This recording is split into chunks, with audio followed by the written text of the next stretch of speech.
Eshit bolam. Hozirgi zamonda hamma o'z hayotini bozorga solishni yaxshi ko'radi. Lekin baxtli bo'lishni istasang, 3 ta narsaga tilingga qulf urishni o'rgan. Birinchisi sog'lig'ing. Qayering og'riyotganini hammaga aytaverma.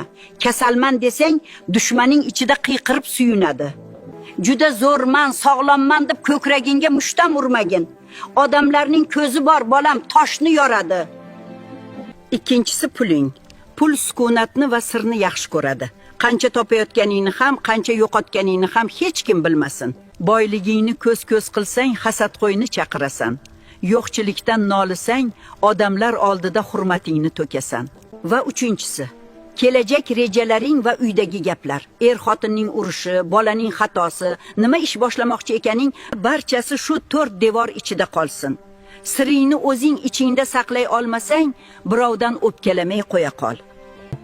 Odamlarga faqat ko'rishlari kerak bo'lgan narsanigina ko'rsat. Qolganini esa qulfu kalit qilib yuragingda saqla. Shunda boshing omon, diling xotirjam bo'ladi. Eshit bolam. Hozirgi zamonda hamma o'z hayotini bozorga solishni yaxshi ko'radi. Lekin baxtli bo'lishni istasang, 3 ta narsaga tilingga qulf urishni o'rgan. Birinchisi sog'lig'ing. Qayering og'riyotganini hammaga aytaverma. Kasalman desang, dushmaning ichida qiyqirib suyunadi. Juda zo'rman, sog'lomman deb ko'kragingga mushtam urmagin. Odamlarning ko'zi bor bolam, toshni yoradi. Ikkinchisi puling. Pul sukunatni va sirni yaxshi ko'radi. Qancha topayotganingni ham, qancha yo'qotganingni ham hech kim bilmasin.